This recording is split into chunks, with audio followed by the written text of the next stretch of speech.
When I was 23 years old, I made a decision that would change my life forever. I packed everything I owned into two battered suitcases and left San Diego for a small town in Oregon called Riverside. Most people would call me crazy for running away from sunny California to the rainy Pacific Northwest, but they didn't know what I was running from. My childhood wasn't like those heartwarming family sitcoms you see on television. My father was a corporate lawyer who measured success in billable hours and viewed parenting as a quarterly performance review. My mother was a life coach obsessed with self-optimization. Together, they created an environment where love was conditional and emotions were weaknesses to be eliminated. The house I grew up in was modern and minimalist, all sharp angles and cold surfaces. White walls, white furniture, white everything. It looked like something from an architecture magazine, beautiful and sterile and devoid of warmth. There were no family photos on the walls, no comfortable clutter, no signs that actual humans lived there. Everything had its place. Everything was optimized for efficiency. My parents had me late in life. My father was 42, and my mother was 39 when I was born. I don't think they particularly wanted children, but it was part of the life plan they had created for themselves.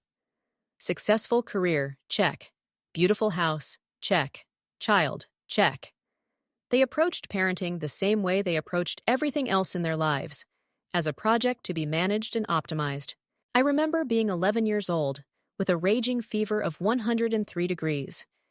Instead of taking me to the doctor, my mother had me sit through a 45-minute guided meditation while she explained that illness was just my body's way of telling me I wasn't aligned with my authentic self.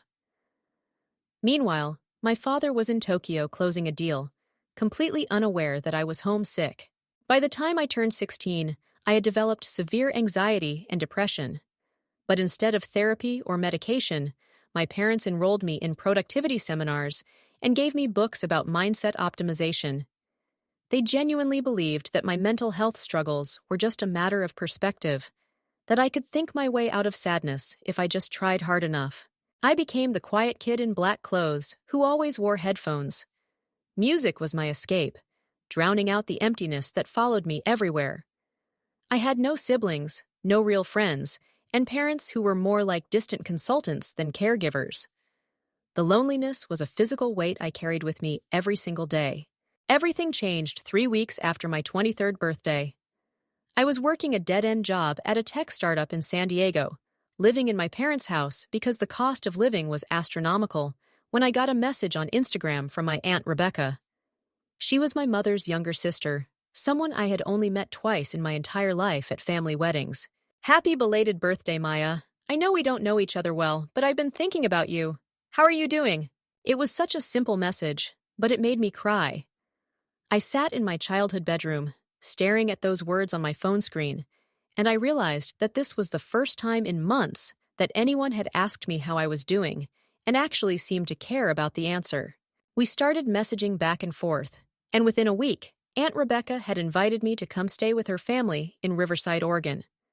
She owned a small bookstore and lived with her husband Marcus and their 3 children. She said they had a spare room and that I could stay as long as I needed while I figured things out. I said yes, without really thinking about it. Looking back, I wish I had asked more questions. I wish I had done more research. But I was desperate for something different, for somewhere I could breathe, for people who might actually see me as a person rather than a project to be optimized. The day I left San Diego, my parents were both at work. I didn't leave a note. I just loaded my suitcases into my beat-up Honda Civic and drove north on Interstate 5. It took me 14 hours with stops, and I cried for at least half of them. But they weren't sad tears. They were tears of relief, of possibility, of hope that maybe, just maybe, my life could be different. Riverside, Oregon was everything San Diego wasn't. Small instead of sprawling, rainy instead of sunny, quiet instead of chaotic. Aunt Rebecca's house was a charming 2-story craftsman with a wraparound porch and a garden that looked like something from a fairy tale. When I pulled up, she was already waiting on the porch, a huge smile on her face. The house itself was the opposite of what I grew up in. It was lived in, warm, full of color and character. Books everywhere, plants in every window, artwork covering the walls, comfortable furniture that showed signs of use. It looked like an actual home, not a showroom. The front porch had a swing where Aunt Rebecca said she liked to sit in the mornings with her coffee, watching the neighborhood wake up. The garden was a riot of flowers and herbs, not landscaped into submission, but growing wild and beautiful. Wind chimes hung from the porch eaves, making gentle music in the breeze. "Maya, you made it!" She ran down the steps and hugged me before I even got out of the car. A real hug, the kind that makes you feel safe and seen. I almost started crying again. Her husband Marcus was just as welcoming. He was a high school history teacher with kind eyes and a gentle demeanor. He came out wiping his hands on a dish towel, introduced himself, and immediately offered to help me with my bags.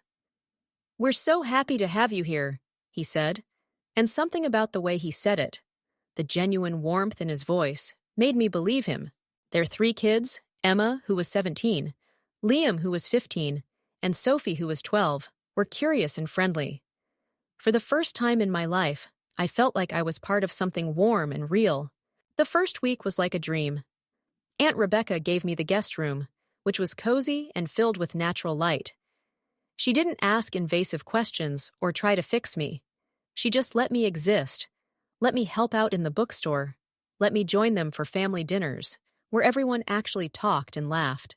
Marcus grilled burgers on Friday nights and told terrible dad jokes that somehow always made everyone laugh. Emma shared her favorite music with me, and we bonded over bands we both loved. Liam taught me how to skateboard in the driveway, patiently helping me up every time I fell. Sophie showed me her collection of rocks and minerals, explaining the properties of each one with infectious enthusiasm. I kept waiting for the other shoe to drop, for this to reveal itself as another performance, another false promise. But it didn't. This family was genuinely kind, genuinely happy to have me there. For the first time in my 23 years, I understood what a real family felt like. Everything seemed perfect for exactly 13 days. Then I met Jordan. It was a Tuesday night around 11 p.m. when I heard the front door slam open so hard it made the pictures on my wall shake. I bolted upright in bed, heart pounding, thinking we were being robbed. Then I heard footsteps stomping up the stairs, followed by angry voices. "I need $300, now." The voice was male, deep and aggressive. "Jordan, we already gave you $400 this month. That was supposed to last you until the 1st. Marcus's voice was tired, defeated. "I don't care what it was supposed to do. I need $300 more, tonight." There was a crash, the sound of something heavy hitting the floor. Then Aunt Rebecca's voice, shaky and scared. Okay, just please calm down. We'll get you the money. Just please don't wake the kids." I sat frozen in my bed, listening to the sound of drawers opening and closing, muted conversations, and eventually the front door slamming again. I waited 15 minutes before creeping out of my room to the bathroom, where I found Emma sitting on the floor, hugging her knees, tears streaming down her face. "Are you okay?" I whispered, sitting down next to her. She looked at me with red-rimmed eyes. "That was my brother Jordan. He's 27, and he's basically ruining our lives." Over the next few days, I learned the full story. Jordan was Aunt Rebecca and Marcus's oldest child, born when Rebecca was just 19. He had been diagnosed with bipolar disorder and borderline personality disorder in his early 20s, but he refused to take his medication consistently. He had dropped out of college after 1 semester, couldn't hold down a job, and had been living off his parents for the past 6 years. But it wasn't just financial dependence. Jordan was emotionally abusive, manipulative, and increasingly volatile. He would show up at random hours, demand money for alcohol or drugs, and threaten the family when they refused. He had destroyed property, punched holes in walls, and once shoved Marcus down a flight of stairs, resulting in 3 broken ribs. "Why don't you call the police?" I asked Emma during one of our late-night conversations in the kitchen. She laughed bitterly. "We have, multiple times. But Jordan's smart. He never hurts us in public, never leaves evidence the police care about. It's always at home, always just bad enough to terrify us, but not bad enough for the cops to actually do anything. They say it's a family matter. Can't you get a restraining order?" We tried. The judge said since Jordan has mental health issues and no history of arrests, he didn't pose enough of a threat to warrant one. They recommended family therapy. Her voice dripped with sarcasm. As if Jordan would ever agree to that. I started paying more attention after that conversation. I noticed the way Marcus would flinch when a car door slammed outside. The way Aunt Rebecca would check the locks on all the doors 3 times before going to bed. The way the kids would go silent whenever they heard footsteps on the porch, always afraid it might be Jordan coming back. I saw the text messages he would send to his parents, usually late at night when he was drunk or high. Strings of abuse and threats that made my stomach turn. "You're a terrible mother. You never loved me. You ruined my life. I'm going to burn that house down with all of you in it. You'll regret the day you gave birth to me. I promise you that." And always, underneath the vitriol, the same demand. "Send me money." Marcus showed me his bank statements one night after Jordan had called 17 times in a row. They had given Jordan over $32,000 in the past 2 years. Money that should have gone toward Emma's college fund, toward fixing the leaky roof, toward any kind of future security. Instead, it had all disappeared into Jordan's bottomless pit of addiction and entitlement. "We're not enablers," Marcus said quietly, as if he needed to justify it to me. "We're just trying to keep everyone safe. Every time we say no, he gets worse. Last time I cut him off, he showed up and smashed every window in my car with a crowbar. The time before that, he posted revenge porn of his ex-girlfriend online and tried to frame me for it by using my computer." I sat there listening to this man, this kind, gentle teacher who had welcomed me into his home, describe years of terror and manipulation. And I realized that my aunt's family, this warm haven I had discovered, was actually a prison. They were trapped by love and fear and guilt, unable to escape someone who was systematically destroying them. That night, I made a decision. I had run away from one toxic situation, and I had been lucky enough to find what seemed like paradise. But paradise was being poisoned, and if I didn't do something, I would watch this beautiful family be torn apart. I just had to figure out what to do, and more importantly, how to do it without getting myself or anyone else killed in the process. Over the next 3 weeks, I started documenting everything. Every time Jordan called, I noted the date, time, and what was said. Every threat, every demand, every instance of abuse. I created a detailed log in a password-protected document on my laptop, backing it up to 3 different cloud services. Emma was my ally in this. She had been keeping her own records for months, screenshots of text messages, voice recordings of Jordan's rants, even photos of the damage he had caused to their property. Together, we built a comprehensive case file that would make any prosecutor salivate. But documentation wasn't enough. As Marcus had said, the police didn't care unless Jordan was a public threat. As long as his abuse stayed within the family, behind closed doors, law enforcement treated it as a domestic issue that didn't warrant their intervention. I spent hours researching Oregon law, reading through statutes about harassment, stalking, assault, and protective orders. I learned about the limitations of the legal system, the gaps that people like Jordan could slip through. I also learned about what kinds of evidence could actually compel action. The breakthrough came from an unlikely source. I was working at Aunt Rebecca's bookstore when a customer came in looking for books on family law. We got to talking, and I learned she was a paralegal who specialized in domestic violence cases. Her name was Patricia, and she was in her mid-50s with sharp eyes and a no-nonsense attitude. "Your aunt's family needs to document everything, yes," Patricia said, when I cautiously explained the situation.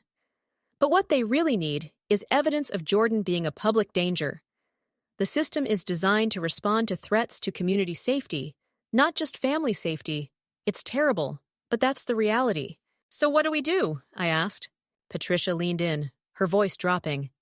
"You need him to act out in public, somewhere with witnesses, somewhere he can't claim it was just a private family matter.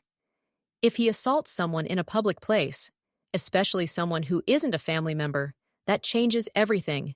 The idea started forming in my head immediately. It was risky, probably stupid, and definitely dangerous. But it might be the only way to free my aunt's family from Jordan's reign of terror. I spent a week planning. I learned Jordan's patterns, his habits, his favorite places to drink. He had a routine: leave his apartment around 7 p.m., hit 3 or 4 bars in downtown Riverside, get progressively more drunk and belligerent, then show up at his parents' house anywhere between midnight and 3 a.m. to demand money. He always went to the same bars in the same order: the Rusty Nail, O'Malley's Irish Pub, the Dive, and finally the Last Call. By the time he reached the Last Call, he was usually drunk enough to be aggressive, but not so drunk he couldn't walk or talk. That was his sweet spot, the point where his inhibitions dissolved, but his ability to intimidate remained sharp. I started showing up at the Last Call, always on nights when I knew Jordan would be there. I would sit at the bar, nurse a single beer for hours, and watch him, learning his tells, his triggers, what made him angry. Jordan was tall, maybe 6'3", with the kind of build that came from manual labor rather than gym membership. He had shaggy brown hair, intense green eyes, and a scar running through his left eyebrow that he apparently got in a bar fight when he was 19. He was handsome in a dangerous, unpredictable way, the kind of guy that some people found attractive precisely because he was trouble. He knew how to work a room, how to charm bartenders into giving him free drinks, how to start conversations with strangers that made them feel special. But underneath the charisma was something ugly, something broken. You could see it in his eyes when someone disagreed with him, the way his expression would shift from friendly to hostile in half a second. The 4th night I was there, Jordan noticed me. "Hey, I've seen you here before, haven't I?" I looked up from my phone, feigning surprise. "Oh, maybe. I just moved to town a few weeks ago, still figuring out the local spots." "Where'd you move from?" "San Diego." That part was true, at least. We talked for about 20 minutes. I was careful, friendly, but not too friendly, interested, but not eager. I mentioned that I was staying with family while I looked for my own place, but I didn't say which family. Jordan seemed to accept the story, and when he left the bar that night, I breathed a sigh of relief that he hadn't connected me to his parents yet. Over the next week, I slowly built a rapport with him. Not quite friendship, but familiarity. I would show up at the Last Call, and we would chat about music, about how much we both hated corporate culture, about the general meaninglessness of modern life. Jordan loved to philosophize when he was drunk, going on long rants about society's failures and how nobody really understood him. Each conversation followed a similar pattern. Jordan would start charming and charismatic, telling stories that made him seem like a misunderstood genius. Then, as the alcohol hit his system, the mask would slip. He would get angry about perceived slights, rant about how his family had failed him, blame everyone but himself for his problems. I listened and nodded and played my role. I learned that Jordan saw himself as a victim, not a perpetrator. In his mind, his parents were the abusers for controlling him by refusing to fund his lifestyle indefinitely. His siblings were traitors for not defending him. The system was rigged against people like him, who just needed a little understanding and support. It was a masterclass in narcissistic delusion, and it helped me understand exactly what Marcus and Rebecca had been dealing with for years. Jordan genuinely couldn't see his own actions as wrong. Every threat, every act of violence, every manipulation was justified in his mind because he was the victim, the one who had been wronged. On the 4th night, Jordan opened up about his childhood. "My parents never understood me," he said, staring into his beer. "They always compared me to other kids, always made me feel like I wasn't good enough. Do you know what that does to a kid?" I thought about my own childhood, the breathing exercises instead of medicine, the performance reviews instead of love. "Yeah," I said quietly. "I do. See? You get it." He looked at me with something like gratitude. "Most people don't. They just judge without understanding." I played the role of the impressed younger person, someone who found his nihilistic worldview deep and compelling. It wasn't hard to fake. I had spent years pretending to be someone I wasn't to survive my parents' house. This was just another performance, but it was also deeply unsettling, because underneath Jordan's charm and charisma, underneath the philosophical rants and victim narrative, there was something genuinely broken, something dangerous, and I was deliberately getting close to it, deliberately making myself a target. All the while, I was gathering information. I learned that Jordan hadn't spoken to his parents in a week because Marcus had finally put his foot down and refused to give him any more money. I learned that Jordan was running out of friends to mooch off of, that he had burned through most of his support network with his erratic behavior and aggressive demands. I learned that he was getting desperate. That's when I decided to make my move. It was a Friday night, and downtown Riverside was crowded with the weekend dinner rush. Families walking to restaurants, couples on date nights, groups of college students pre-gaming before hitting the bars. Perfect witnesses, perfect setting. I met Jordan at the last call as planned, but this time I suggested we go for a walk. "It's too crowded in here," I said. "Want to get some fresh air?" Jordan agreed, and we stepped out onto the busy main street. We walked slowly, talking about nothing in particular, until we were right in the middle of the busiest block, right in front of a popular restaurant with outdoor seating where at least 30 people were enjoying their meals. Then I said it, the words I had been rehearsing for days. "You know, Jordan, I've been meaning to tell you something. I'm actually staying with your parents. Your mom, Rebecca, is my aunt." He stopped walking, his expression shifting from confused to suspicious in an instant. "What?" "Yeah, I'm Maya, Marcus and Rebecca's niece. I've been living with them for about a month now." I kept my voice casual, conversational, even as my heart pounded in my chest. Jordan's face darkened. "Why the hell would you not mention that before?" "Because I wanted to get to know you first, without all the family baggage." I paused, then delivered the next line. "And because, honestly, after getting to know you, I can see why they're so stressed all the time." "Excuse me?" "Come on, Jordan. You're 27 years old, and you're still demanding money from your parents like a spoiled teenager. You're a grown man having tantrums. It's honestly kind of pathetic." I saw the rage bloom in his eyes, saw his hands clench into fists. I knew I had about 5 seconds before this got physical, and I was counting on those 5 seconds to ensure we had enough witnesses. "You don't know anything about me," Jordan snarled, stepping closer. "Nah, I know enough. I know you threaten your family, destroy their property, and bleed them dry financially while playing the victim. I know your little brother sleeps with a baseball bat next to his bed because he's terrified of you. I know your mom jumps every time the phone rings. I know you're nothing but a bully who targets people who can't fight back." "Shut your mouth. Your parents are good people, and you're destroying them. You're 27, Jordan. When are you going to grow up and take responsibility for your own life instead of blaming everyone else for your problems?" That's when he snapped. Jordan grabbed my shoulder and shoved me backward. I stumbled but stayed on my feet. He came at me again, and this time I didn't try to dodge. His hand connected with my face, a hard slap that made my ears ring. Then he grabbed my hair and yanked me down to the sidewalk. I heard screaming, people shouting, the screech of car brakes. Jordan kicked me once in the ribs before someone pulled him off me. I stayed on the ground, tasting blood, knowing that this pain was necessary, that this would finally be enough. Within 2 minutes, there were police cars everywhere. Jordan was on the ground in handcuffs, shouting obscenities about betrayal and manipulation. I was being checked by paramedics, who found bruising on my face and ribs, but nothing broken. At least 15 people had witnessed the assault. Several had filmed it on their phones. There was no way this could be dismissed as a private family matter. No way Jordan could claim he was the victim. He had assaulted me, a 23-year-old woman, in broad daylight, on a busy street, in front of dozens of witnesses. Finally, he had become a public threat. Finally, the system had no choice but to respond. As they loaded Jordan into the police car, he looked at me with such hatred that I actually shivered.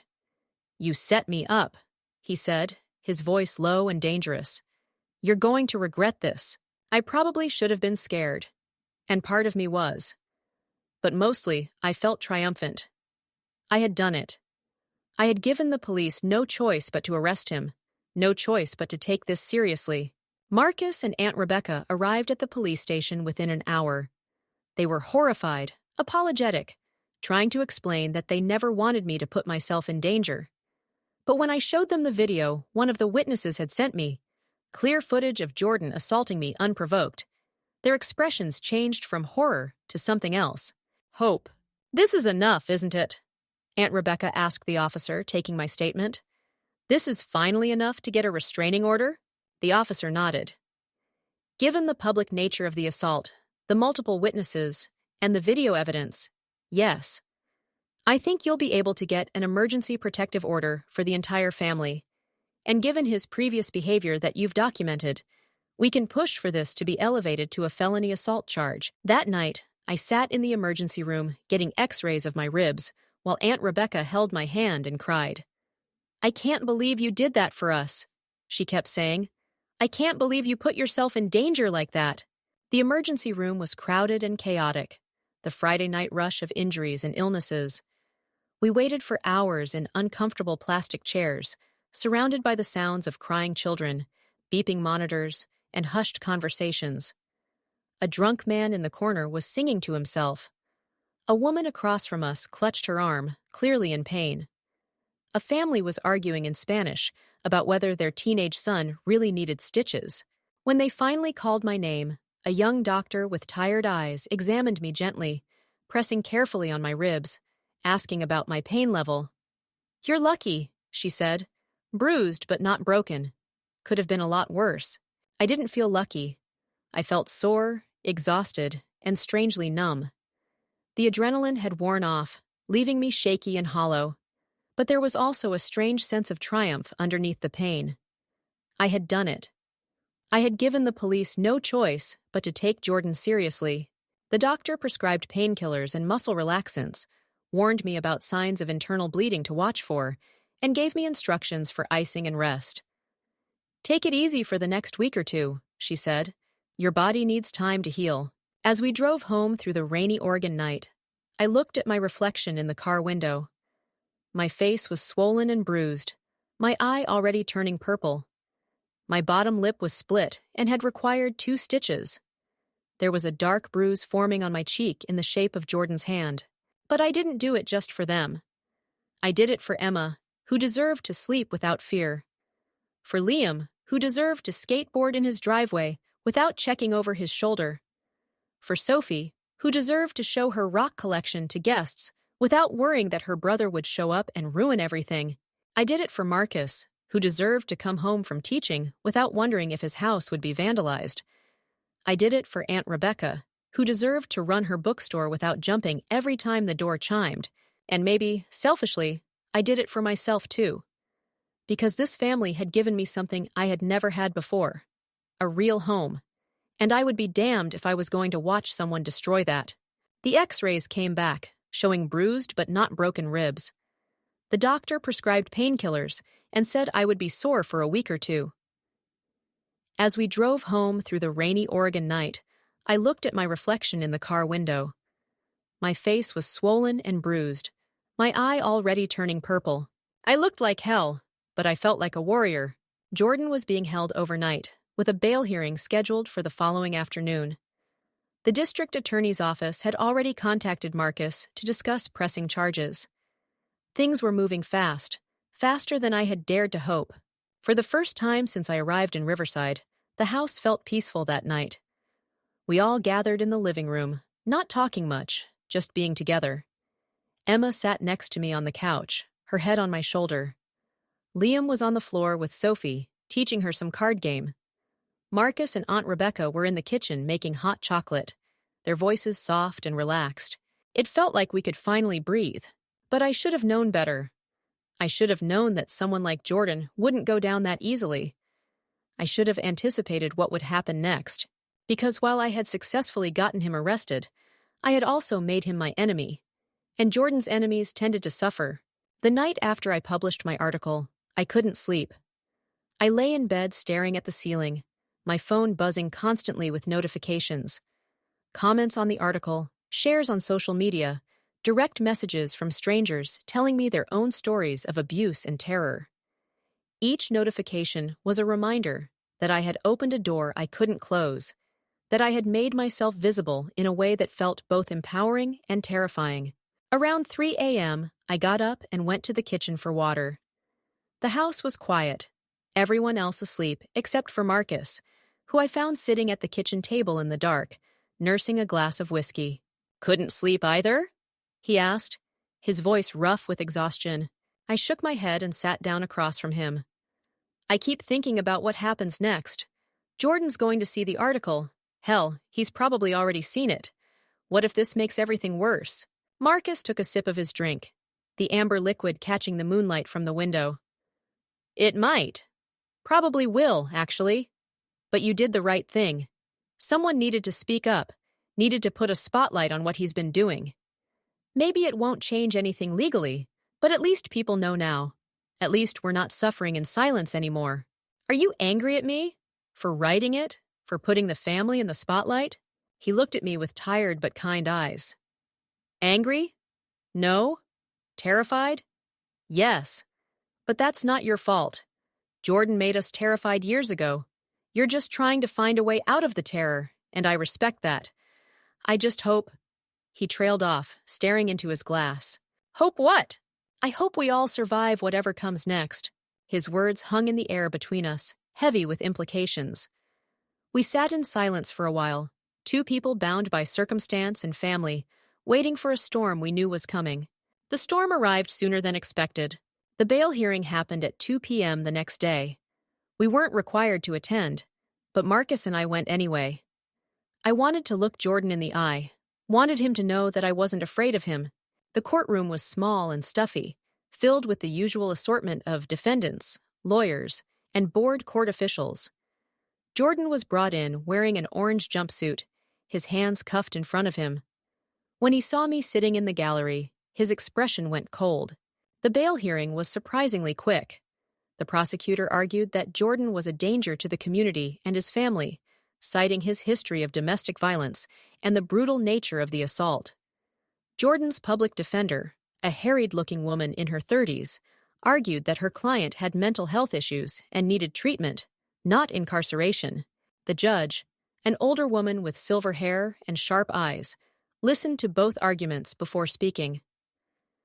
Mr. Clark, you've been arrested 3 times in the past 5 years for various forms of assault and harassment. Each time, the charges were dropped or reduced due to your mental health status.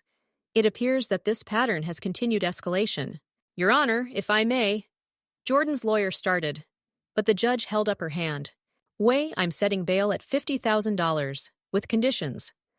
Mr. Clark is not to have any contact with the victim or her family members. He is to stay at least 500 feet away from their residence and places of work. He is to undergo immediate psychiatric evaluation, and he is to wear a GPS ankle monitor that will alert authorities if he violates these restrictions. $50,000. There was no way Jordan could come up with that kind of money. His parents certainly weren't going to bail him out, not after what he had done to me. He would likely be stuck in jail until his trial date, which could be months away. As they led him out of the courtroom, Jordan looked directly at me. "This isn't over," he mouthed. Then he was gone. We celebrated that night with takeout Chinese food and root beer. The kids were giddy with relief, talking over each other about all the things they could finally do without fear. Emma wanted to have a sleepover with friends. Liam wanted to organize a skateboard competition in the driveway. Sophie just wanted to sleep in her own bed without nightmares. "Thank you, Maya," Marcus said as we cleaned up the dinner dishes. "Thank you for being braver than all of us combined." I hugged him, wincing slightly as my bruised ribs protested. "Family protects family," I said. And I meant it. For the next week, life was blissfully normal. I went back to work at the bookstore, gradually healing from my injuries. The bruises on my face faded from deep purple to yellowish green. The pain in my ribs became a dull ache instead of a sharp stab. I even started looking at apartments in Riverside, thinking about staying permanently. Then, on day 8, I got the phone call. "Ms. Chen?" The voice on the phone was professional, official. "This is Deputy Martinez from the Lane County Sheriff's Office. I'm calling to inform you that Jordan Clark posted bail 2 hours ago." My blood ran cold. How is that possible? The bail was $50,000. A bondsman posted it. Mr. Clark is currently being fitted with his ankle monitor and will be released within the hour. I want to remind you that he is under strict orders to stay away from you and your family. If he violates those orders, call 911 immediately. I hung up and immediately called Marcus, who was at school teaching. He went silent for a long moment after I told him. "He's out," Marcus finally said, his voice hollow. "He actually got out. The ankle monitor will track him." I tried to reassure both of us. "He can't come near the house without triggering an alert. Maya, you don't know Jordan like we do. He'll find a way. He always finds a way." Marcus was right to be worried. That night, around 2 a.m., I woke up to my phone buzzing with text messages. They were from an unknown number, but I knew immediately who they were from. "Enjoying your little victory? You think you're safe now? I'm going to destroy you. You took everything from me. I'm going to take everything from you." The messages kept coming, one after another, each more threatening than the last. I screenshot everything and forwarded them to Deputy Martinez, who responded that they would look into it, but couldn't prove the messages were from Jordan since they came from a burner phone. The psychological warfare had begun. Over the next few days, strange things started happening. Small things at first. The bookstore's website was hacked, replaced with obscene images and threats. Our home Wi-Fi router was mysteriously damaged, even though it was inside the house. Someone slashed 3 of the tires on Marcus's car overnight. None of it could be directly traced to Jordan. His ankle monitor showed him staying at his apartment, far from our house and the bookstore. But we all knew it was him, orchestrating these attacks through friends or accomplices. Emma's social media accounts were hijacked, posting racist and hateful content that got her suspended from 3 platforms and made her the target of online harassment. Liam found a dead bird on his bicycle seat, its neck broken. Sophie's pet hamster mysteriously escaped from its supposedly locked cage and was never found. The worst part was that Jordan was following the letter of the law. He wasn't coming near us physically, wasn't making direct threats that could be proven. He was using technology and intermediaries to terrorize us from a distance. "This is worse than before," Aunt Rebecca said one night, her hands shaking as she tried to drink her tea. "Before, at least we knew when he was coming. Now it feels like he's everywhere and nowhere at once." We installed a security system with cameras covering every angle of the house.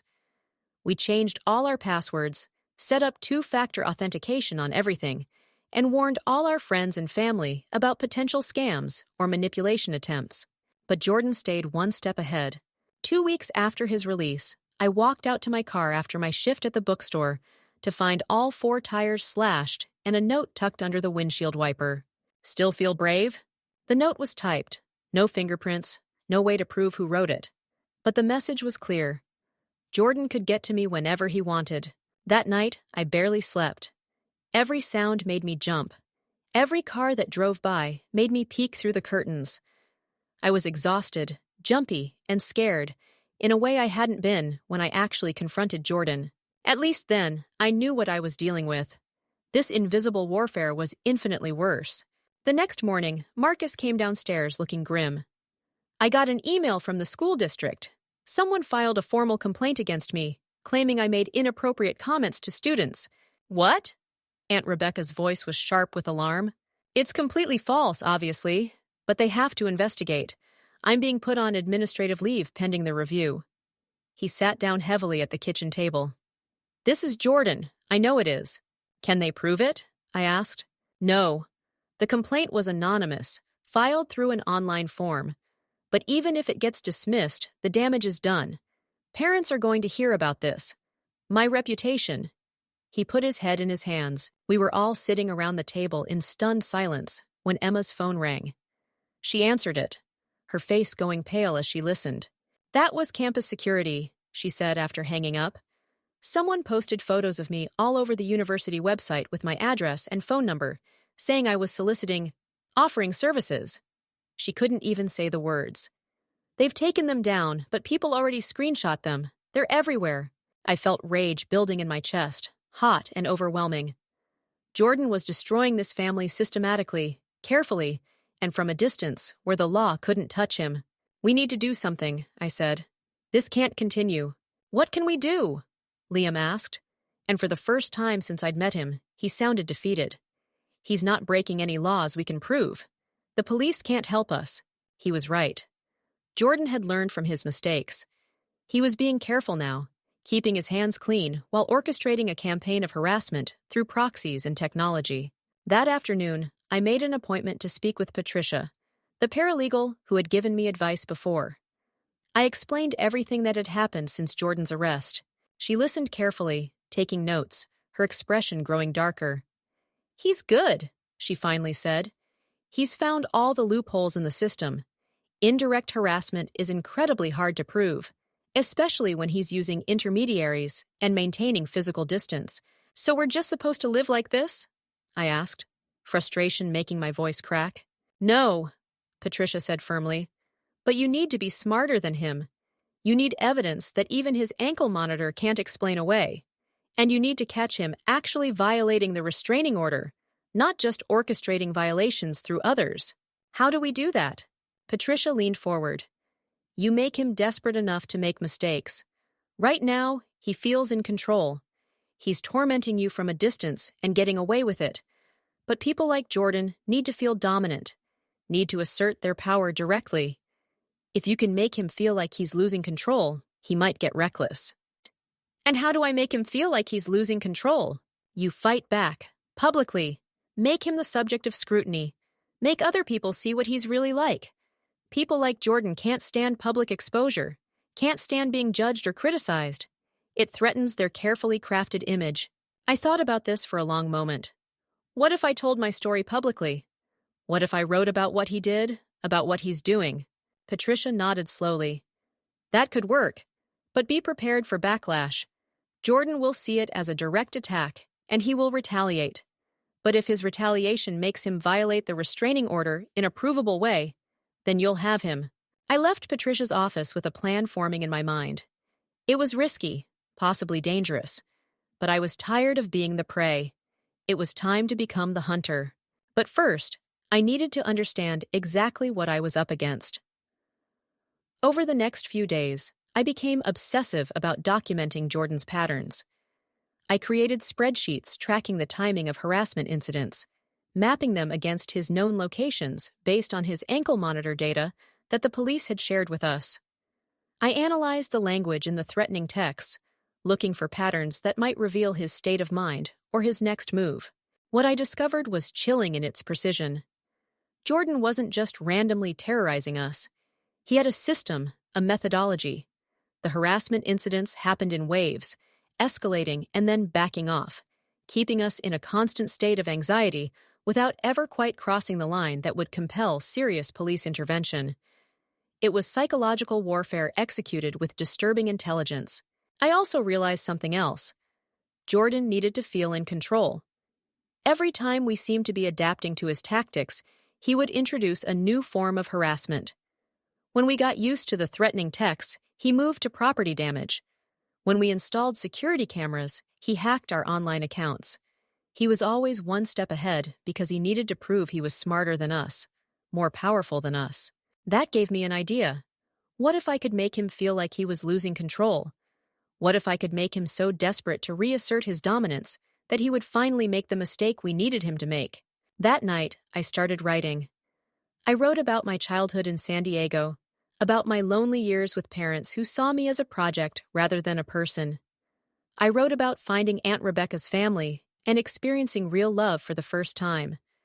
I wrote about meeting Jordan and learning about his abuse. I wrote about the decision to provoke him, the assault, the arrest. And I wrote about what was happening now. The harassment, the stalking, the systematic destruction of my family's peace and safety. I wrote about a legal system that protected abusers who knew how to exploit its loopholes. I wrote about what it felt like to be constantly afraid in your own home. I wrote for 6 hours straight, my fingers flying over the keyboard, words pouring out in a cathartic flood. When I was done, I had a 10,000-word essay that laid bare everything Jordan had done and was doing. I titled it, "The Invisible Abuser: How My Cousin is Terrorizing My Family and Getting Away with It." I didn't use Jordan's real name.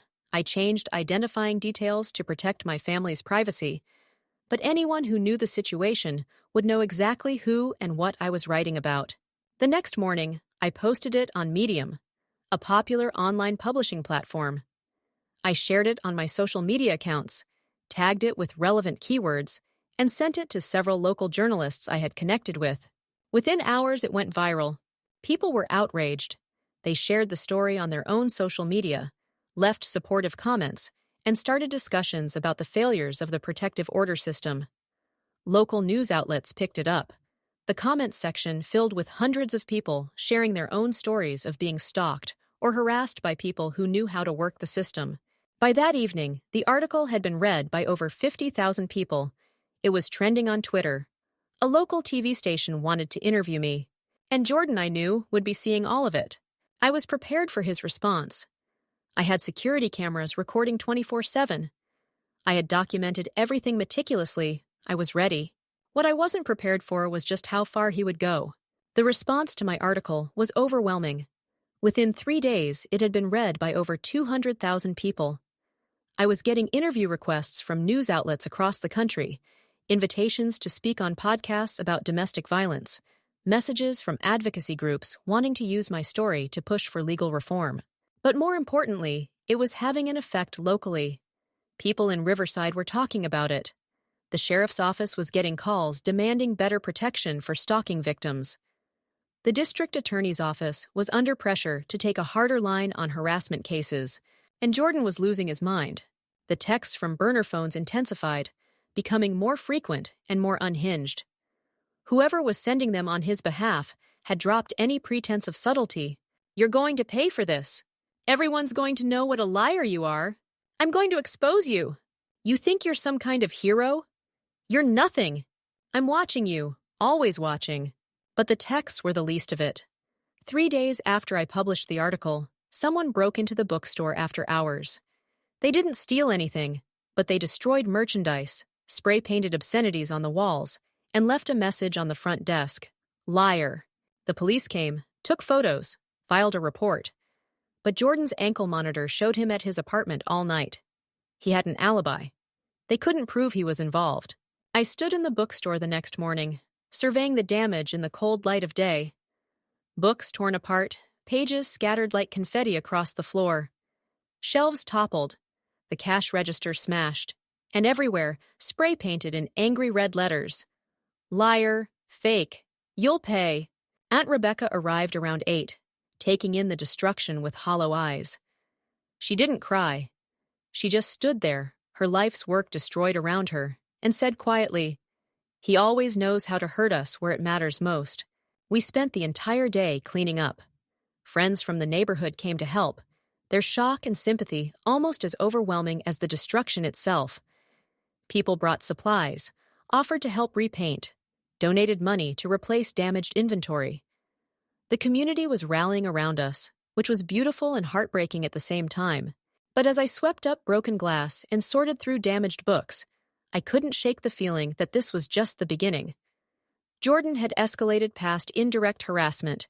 He was getting bolder, more reckless, and that meant he was getting more dangerous. The next day, Emma found a manila envelope taped to her car windshield. Inside were printed photographs of her through her bedroom window, getting dressed, sleeping, studying at her desk. The photos were taken from different angles over what appeared to be several weeks. She was devastated, violated, terrified. Aunt Rebecca wanted to pull her out of school, move her somewhere safe. But where would be safe? Jordan had shown he could get to any of us, anytime, anywhere. We filed another police report. The officers were sympathetic but helpless. Without proof that Mr. Clark personally took these photos or commissioned them, there's nothing we can charge him with, the detective explained. And his ankle monitor data shows he's never been near your house since his release. Then how are these photos being taken? Marcus demanded. The detective shrugged. He could be paying someone, or he could be remotely accessing cameras that were installed previously, or a dozen other methods. But proving it? That's another matter. That night, we swept the entire house for hidden cameras and found 3. One in the living room, disguised as a smoke detector. One in the hallway outside the bedrooms. And one, horrifyingly, in Emma's room, hidden inside a stuffed animal she'd had since childhood. The realization that Jordan had been watching us this whole time, that he had prepared for this moment long before I arrived in Riverside, made my skin crawl. He had been planning this, probably for months or years, waiting for an opportunity to fully weaponize his surveillance. We destroyed the cameras and called the police again. But once more, there was no proof Jordan had planted them. He could claim they were there from when he lived in the house years ago, or that someone else had installed them. His ankle monitor data continued to show him staying away from our property. "He's smart," Deputy Martinez admitted when he came to collect the cameras as evidence. "Too smart. He's created a system where he can terrorize you while maintaining plausible deniability for everything. So what do?" I asked. "Just accept that we're going to live in fear forever?" Martinez looked uncomfortable. I wish I had better answers. The truth is, cases like this are incredibly difficult to prosecute. Indirect harassment through third parties is nearly impossible to prove beyond reasonable doubt. Unless we catch him directly violating the restraining order, our hands are tied. After Martinez left, I sat on the front porch with Marcus, both of us exhausted and discouraged. "Maybe we should move," Marcus said quietly. "Pack up, go somewhere Jordan can't find us." "You really think that would work?" I asked. "Someone who's this obsessed, this determined? He'd find you eventually, and you'd be starting over with no support network, no friends, no community. What's the alternative?" I had been thinking about this for days, turning an idea over in my mind. It was dangerous, maybe even stupid, but it might be the only way to end this. "We trap him," I said. "We make him think he's won, that we're vulnerable. We create an opportunity too good for him to pass up, and when he takes the bait, we catch him red-handed." Marcus looked at me like I was crazy. "That worked once, Maya. You really think it'll work again?" "Last time, I provoked him into a public assault. He lost control in front of witnesses and got arrested. But now he's learned from that mistake. He's being careful, working through intermediaries, staying physically distant. So we need to change the parameters. We need to make him feel like he has a completely safe opportunity to hurt us without witnesses, without risk. An opportunity he can't resist." "And then what? He attacks us, and we hope the police arrive in time?" "Not quite."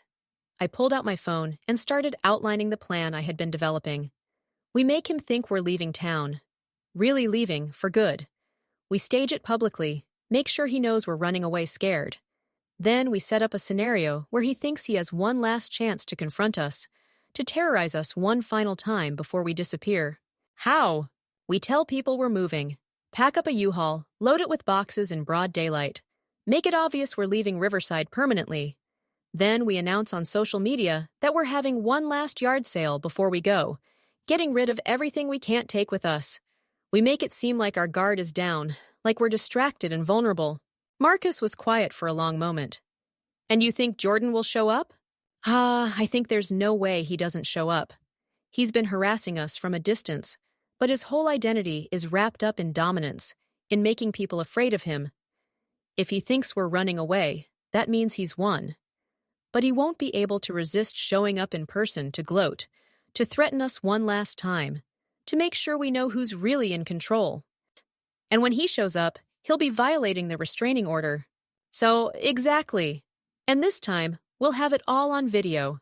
Not just security cameras that could be questioned or explained away, but witnesses, live streaming, undeniable evidence that he came to our property with intent to harass or threaten. Marcus rubbed his face with both hands. "This is incredibly risky, Maya." "Atio, I know. But what's the alternative? We can't live like this forever. We can't let him win by driving us out of our home. And the legal system has proven it can't protect us through normal channels. So we have to create a situation where there's no ambiguity, no plausible deniability, no way for him to slip through the cracks again." We talked for another hour, working through the details, the potential risks, the contingencies. Finally, Marcus agreed. We would set the trap. We would give Jordan one last opportunity to destroy us, and we would make sure that when he took it, it would be the end of his reign of terror. The next day, we started the performance. We called a moving company and scheduled a U-Haul rental for the following week. We told the neighbors we were moving back to California, that the situation with Jordan had become too dangerous to stay. We posted about it vaguely on social media, making it seem like we were defeated, broken, leaving Oregon behind. The response was immediate. Friends sent messages of support and sadness. The local newspaper ran a small story about how my viral article had resulted in our family being forced to leave town. Several people offered to help us pack and move. It was all theater, all part of the plan. But it felt disturbingly real. The boxes piling up in the living room, the furniture being moved, the sense of something ending. On Wednesday, we rented the U-Haul and spent all day loading it with boxes in full view of the street. Neighbors came by to say goodbye. We made sure everything looked authentic, legitimate, like a family truly preparing to flee. That evening, I posted on social media, "Our last weekend in Riverside. Having a yard sale Saturday 9 a.m. 2 p.m. to get rid of everything we can't take. Thanks to everyone who made us feel welcome here." The trap was set. Friday night, none of us could sleep. We had explained the plan to the kids, who were both scared and excited. The police were briefed and would be stationed nearby, ready to respond within seconds if needed. We had multiple cameras set up, including some hidden ones that Jordan wouldn't know about. We even had a local news crew who had been following my story on standby, though we hadn't told them exactly what we were expecting. The yard sale was real enough. We had collected items from friends and thrift stores to make it look authentic. Aunt Rebecca set up tables in the front yard, arranging merchandise like this was any other weekend community sale. Emma and Sophie made lemonade. Liam helped Marcus set up a canopy in case it rained. People started arriving around 8:30, early birds looking for the best deals. By 9, there was a steady stream of neighbors and strangers browsing through the items on display. It felt surreal, going through the motions of this normal suburban activity while knowing what we were really doing. Waiting for Jordan. 10 a.m. came and went. Then 11. My nerves were stretched so tight I thought I might snap. Every car that drove by made my heart race. Every person who walked up made me tense, waiting for it to be him. I kept myself busy helping customers, making change, answering questions about items for sale. But my eyes were constantly scanning the street, looking for Jordan's car, looking for any sign that he was nearby. Emma stood next to me at the lemonade table, both of us pretending to be normal, while our hearts pounded with anticipation and fear. A woman in her 60s bought a set of dishes and asked if we were really moving. I smiled and gave her the rehearsed answer. Yes, heading back to California to be closer to extended family. The lie felt like ash in my mouth, but it was necessary. Every person who believed we were really leaving was another potential person who might mention it to Jordan or his friends. By noon, I was starting to doubt the plan. Maybe Jordan was smarter than we thought. Maybe he had seen through the ruse. Maybe he was content to let us leave, to claim victory without ever showing his face. But Jordan didn't show. Not at noon, not at 1. By 1:30, I was starting to think the plan had failed, that he had somehow seen through it or decided not to take the bait. Marcus caught my eye from across the yard, his expression questioning. Should we call it off? I shook my head slightly. We had to give it more time. Jordan wouldn't be able to resist this opportunity. He couldn't. His ego wouldn't allow it. Then, at 1:45, a car pulled up across the street. Not Jordan's car, but a nondescript sedan I didn't recognize. The driver stayed in the car for a long moment, and I could see them on their phone. That's him, Emma whispered, from where she stood next to me at the lemonade table. I can see him in the passenger seat. She was right. Jordan was in the passenger seat, partially obscured, but definitely there. He was having someone else drive him, probably to maintain the appearance of not being near our property himself. The car sat there for 5 minutes. 10. I could feel Jordan watching us, planning, deciding on his approach. Then he got out of the car. Marcus immediately sent the alert to the police. Deputy Martinez confirmed they were 2 minutes away, told us to stay calm and keep the cameras running. Jordan crossed the street, walking directly toward our property. The ankle monitor on his leg was clearly visible. There would be no denying he was here, no explaining this away. He walked past the yard sale tables, past the neighbors browsing through items, straight toward where I was standing.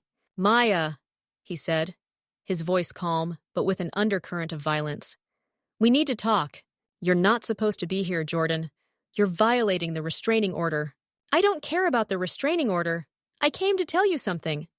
He stepped closer, into our yard, onto our property, undeniably, incontrovertibly violating the court order. You think you're so clever, writing your little article, turning everyone against me. But I want you to know something. Jordan, you need to leave. Marcus had moved to stand beside me. I want you to know that everything you've built here, this fake little family, it's all going to come crashing down. I'm going to make sure of it. You think you've won, but you haven't. I'm going to make your life a living hell.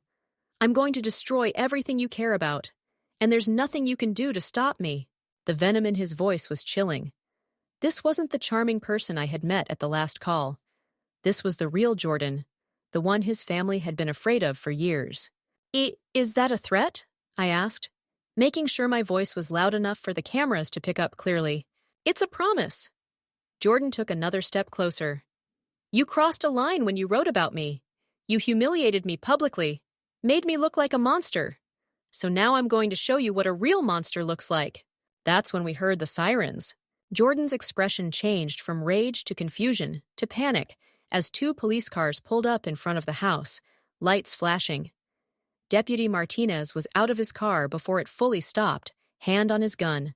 Jordan Clark, you're under arrest for violating your restraining order. What? No, I was just... We have you on video entering the property and making threats to Ms. Chen and Mr. Richards.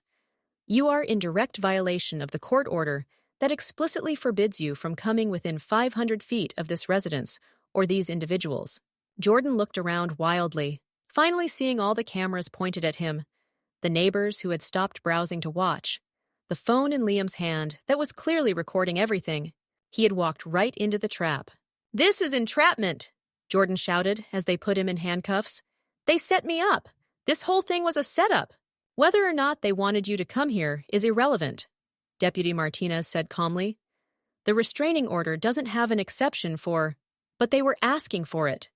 You chose to come here. You chose to enter this property. You chose to threaten these people. Those are crimes, Mr. Clark, and this time, there's no ambiguity. As they loaded Jordan into the police car, he looked at me through the window. There was no rage in his expression anymore, just cold calculation. And I realized with a chill that even now, even caught red-handed, he was already thinking about his next move. But this time, he wouldn't get the chance. The prosecutor's office moved quickly this time. With video evidence of Jordan directly violating his restraining order, making explicit threats, and doing so in front of multiple witnesses, there was no wiggle room for his defense attorney. The bail hearing happened within 48 hours, and this time, bail was denied entirely. The judge, a different one from before, listened to the evidence and made his decision clear. Mr. Clark, you were given an opportunity to comply with the law, and you chose not to. You were given restrictions that were clear and unambiguous, and you violated them deliberately. You represent an ongoing threat to the community, and particularly to the victims in this case. Bail is denied. You will remain in custody, pending trial. Jordan's face went pale, but he didn't argue. Even he knew there was no defense for what he had done. The trial was scheduled for 2 months later, but in the meantime, the district attorney had other plans. She called us in for a meeting a week after Jordan's arrest. We're building a comprehensive case, she explained, spreading files across her desk. The restraining order violation is just the start. We're looking at multiple counts of stalking, harassment, cybercrimes, property damage, and harassment. With the documentation you've provided and the new evidence from the yard sale incident, we have a strong case that could result in several years of prison time. What about the mental health angle? Aunt Rebecca asked. His lawyers always use that to get him lighter sentences. The district attorney nodded. They'll try. But we're going to argue that Mr. Clark's mental health issues don't absolve him of responsibility for his actions. He's been non-compliant with treatment, refused medication, and deliberately used his diagnoses as shields while continuing predatory behavior. The court can order mental health treatment as part of his sentencing, but that doesn't mean he avoids consequences. Over the next few weeks, more evidence came to light. The police forensics team traced the hacking of the bookstore's website back to an IP address that Jordan had used. They found Facebook messages between Jordan and his friend Marcus coordinating the harassment campaign. They discovered that Jordan had been paying a photography student $200 a week to take surveillance photos of our family. The case against him was becoming airtight, but the emotional toll of everything we had been through was catching up to all of us. Emma developed severe anxiety and started having panic attacks. Liam became withdrawn, spending more time alone in his room. Sophie started having nightmares again, waking up screaming in the middle of the night. And me? I couldn't shake the feeling that I had brought all of this on them. If I had never come to Riverside, never confronted Jordan, never written that article, would they be better off? "Stop it," Aunt Rebecca said one night when I voiced these thoughts. "Jordan was terrorizing us long before you arrived. You didn't create this situation. You just had the courage to do something about it, something none of the rest of us had been brave enough to do. But the harassment got worse after—" "It was always going to get worse," Marcus interrupted. "That's the pattern with abusers like Jordan. They escalate. If you hadn't intervened, he would have kept escalating anyway. At least this way, he's in custody. At least this way, there's a chance of real consequences." I wanted to believe them. But every time I saw Emma jump at a sudden noise, or watched Liam checking the locks on the doors obsessively, or heard Sophie crying in her sleep, I felt the weight of responsibility. Patricia, the paralegal who had helped me, suggested family therapy. "You've all been through a trauma," she explained. "What Jordan did was systematic psychological torture. You need professional help to process that, especially the kids." We started going to a therapist who specialized in trauma and domestic violence. It was hard at first, talking about everything that had happened, acknowledging how it had affected us. But slowly, over weeks and then months, it started to help. Our therapist, Dr. Sarah Chen, was in her 40s, with a calm presence that immediately made you feel safe. She had kind eyes behind wire-rimmed glasses and a way of asking questions that helped you understand your own feelings better. The first session was just for Marcus and Aunt Rebecca. Dr. Chen wanted to understand the full history before bringing the kids in. They talked for 2 hours, laying out years of abuse and manipulation, the slow erosion of their sense of safety and peace. When it was my turn, I found myself crying before I even started talking. "I thought I was helping," I said, "but I think I made everything worse." Dr. Chen leaned forward slightly. "Tell me why you think that." "Because Jordan's harassment escalated after I confronted him. Because Emma has panic attacks now. Because Liam can't sleep. Because Sophie has nightmares. Because this family that was so kind to me is now traumatized, and it's my fault." "Maya," Dr. Chen said gently, "can I ask you something? If you had never come to Riverside, if you had never confronted Jordan, do you think the abuse would have stopped?" I thought about that. "No, probably not." "Do you think it would have escalated anyway?" "Yes, Marcus said it always escalated." "So what you're really feeling guilty about is not the escalation itself, but the fact that you're the catalyst that brought it to a head. You forced a confrontation that was probably inevitable, but you're taking responsibility for what Jordan chose to do in response." When she put it that way, it made sense. But it didn't make the guilt go away immediately. That took time and lots of conversations, and slowly learning to separate my actions from Jordan's choices. Emma learned coping techniques for her anxiety. Liam started opening up about his feelings of helplessness and anger. Sophie was able to talk about her nightmares and what triggered them. Marcus and Aunt Rebecca worked on their guilt about not protecting their children better, and I started to understand that while I had made the choice to confront Jordan, I wasn't responsible for his actions. He had chosen to assault me. He had chosen to harass us. He had chosen to violate the restraining order. Those were his choices, not mine. The trial finally happened in early December. The courtroom was packed with people who had read my article and wanted to see justice served. Jordan sat at the defense table, looking gaunt and tired, his orange jumpsuit hanging loose on his frame. I remember every detail of that day. The way the fluorescent lights hummed overhead, the smell of old wood and floor polish, the uncomfortable wooden benches in the gallery, the nervous energy of the crowd, everyone waiting to see if the system would finally work, if justice would finally be served. Jordan didn't look at us when we entered. He kept his eyes fixed on the table in front of him, shoulders hunched, looking smaller somehow than the menacing figure who had terrorized us for months. I wondered if he was genuinely remorseful or just playing another angle, manipulating perception like he always did. The judge, a stern-looking woman in her 60s, with silver hair and piercing blue eyes, entered the courtroom, and we all stood. Judge Patricia Morrison had a reputation for being tough, but fair, for seeing through manipulation and focusing on facts. I hoped that reputation was deserved. The prosecution presented their case methodically over 3 days. Video evidence of the assault, screenshots of threatening text, documentation of the harassment, photos of vandalized property, testimony from the photography student about the surveillance photos, expert witnesses about stalking behavior and domestic violence patterns. Jordan's defense attorney tried her best. She presented evidence of his mental health diagnoses, his troubled childhood, his struggles with addiction. She argued that he needed treatment, not punishment, that the system had failed him by not providing adequate mental health services earlier.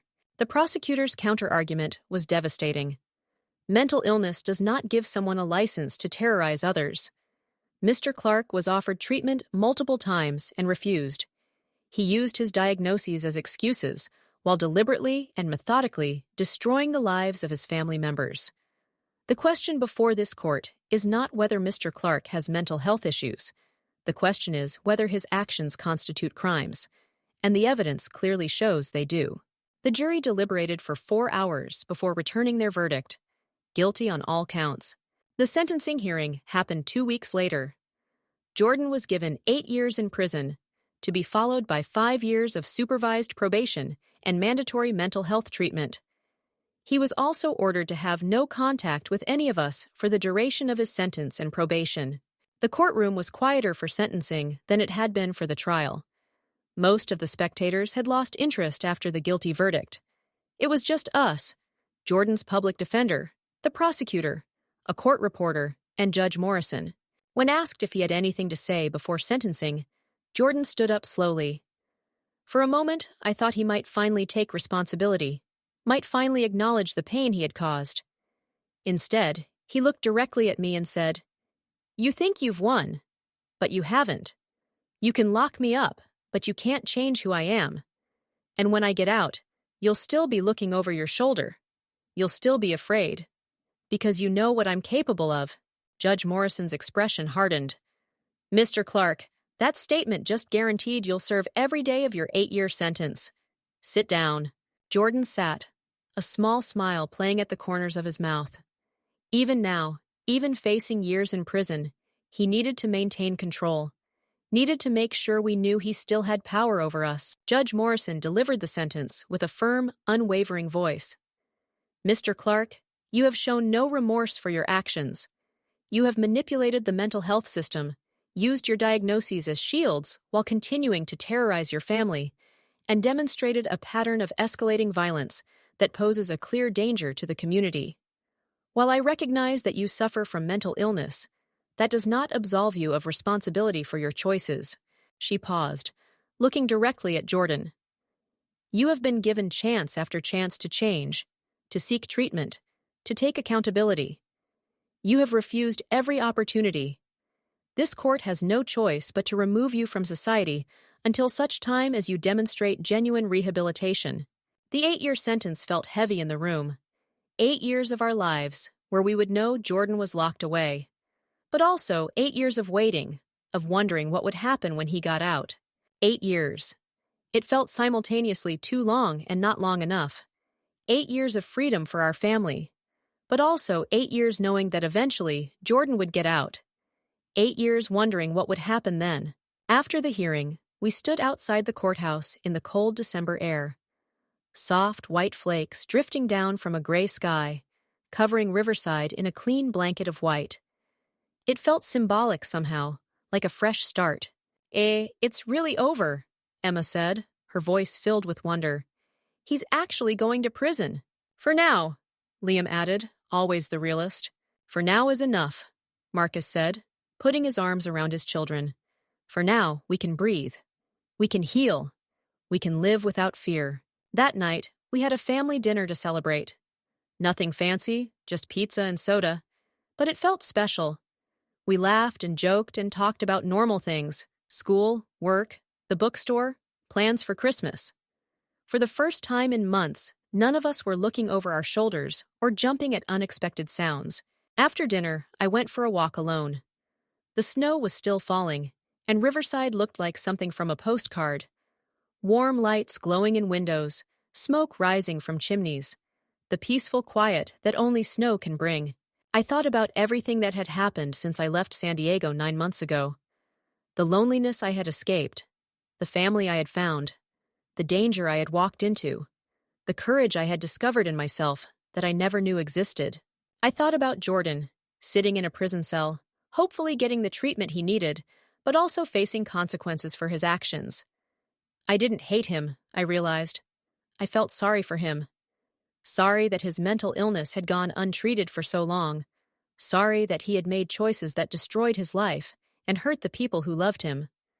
But feeling sorry for him didn't mean he didn't deserve to face justice for what he had done. When I got back to the house, everyone was in the living room watching a movie. Sophie had saved me a spot on the couch between her and Emma. I sat down, and they both leaned against me, warm and safe. "I'm glad you came to live with us," Sophie whispered. "Me too," I whispered back. And I meant it. Despite everything, the fear, the danger, the trauma, I was glad I had left San Diego. I was glad I had said yes when Aunt Rebecca invited me to Riverside.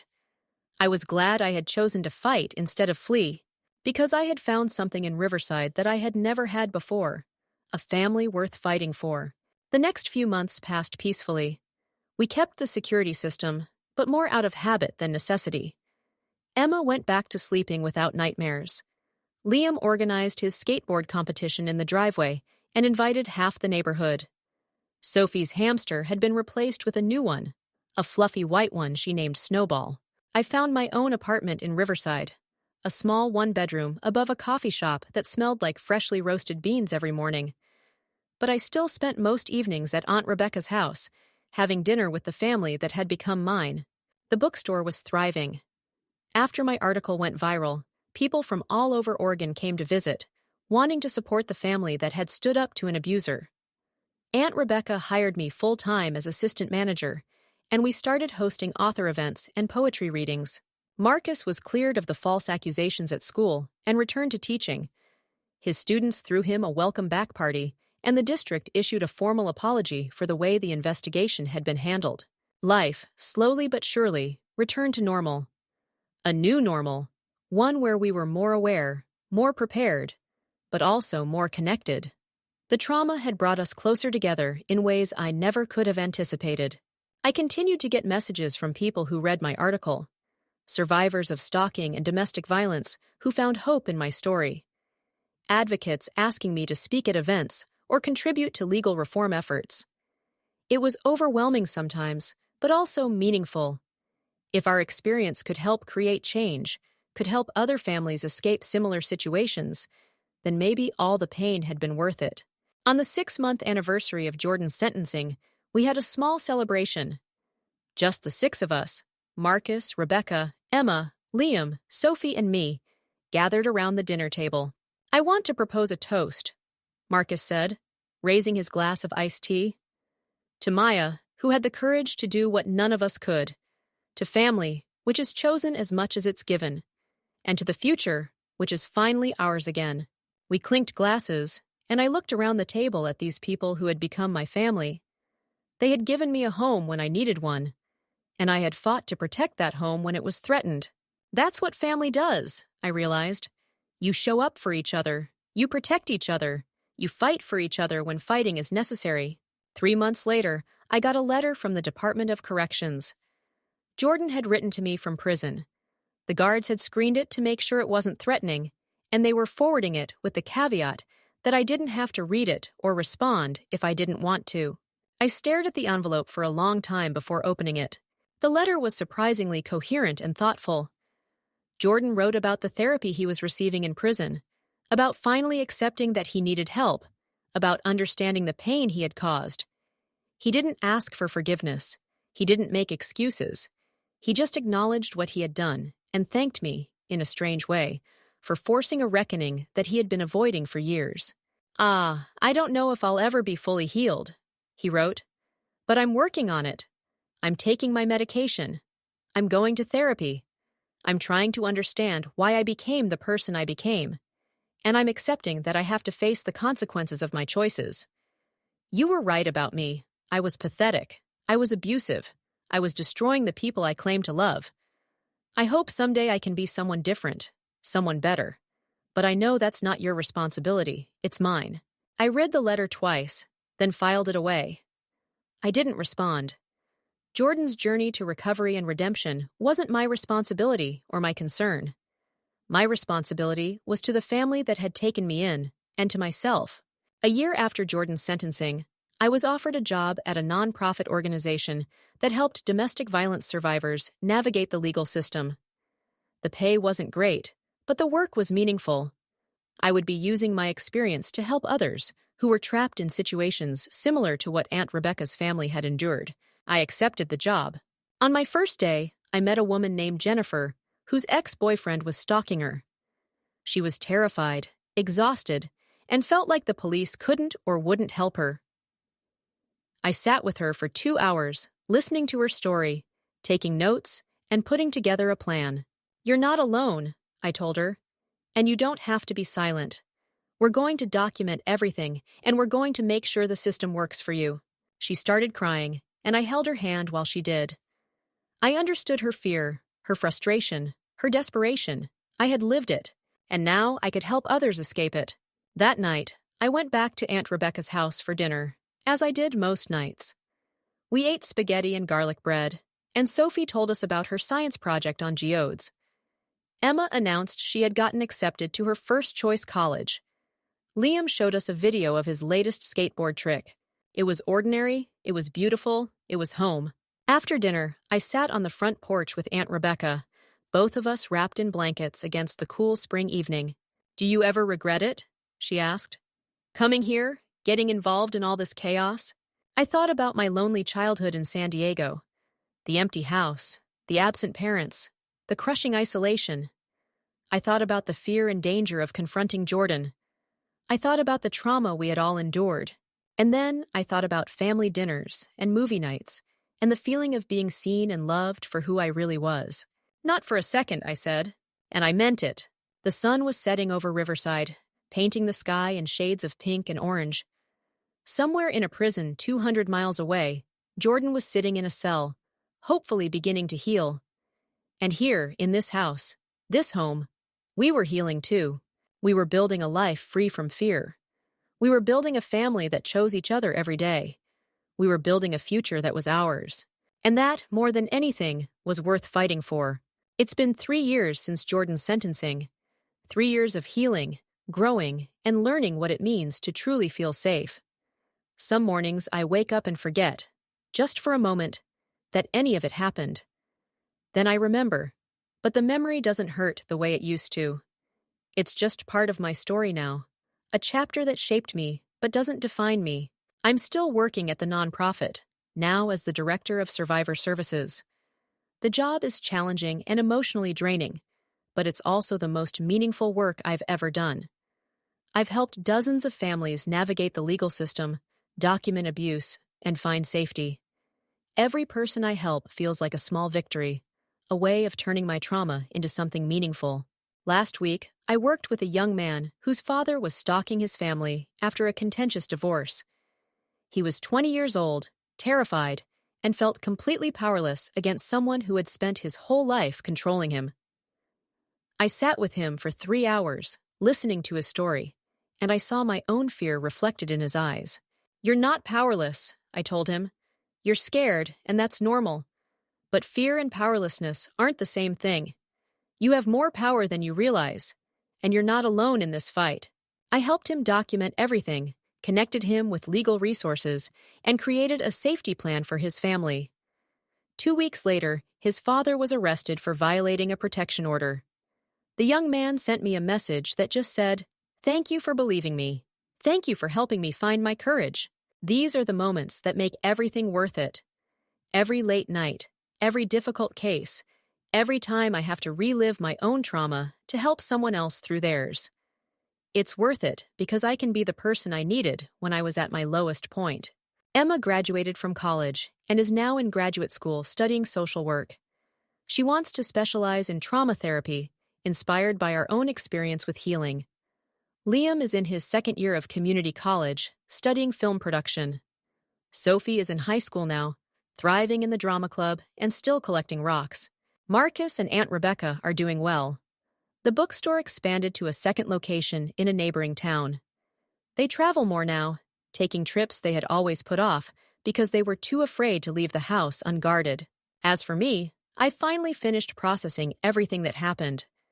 I still have moments of anxiety, still check the locks more often than I need to, still sometimes wake up in the middle of the night with my heart pounding. But those moments are becoming less frequent. I've even started dating, something I never thought I'd be brave enough to do. His name is David, he's a paramedic, and he makes me laugh. When I told him my story, he didn't run away. He just held my hand and said, "You're incredibly strong." Maybe I am. Or maybe I'm just someone who was given a choice between being a victim and being a survivor, and I chose to survive. Jordan will be eligible for parole in 3 years. When that time comes, we'll deal with it.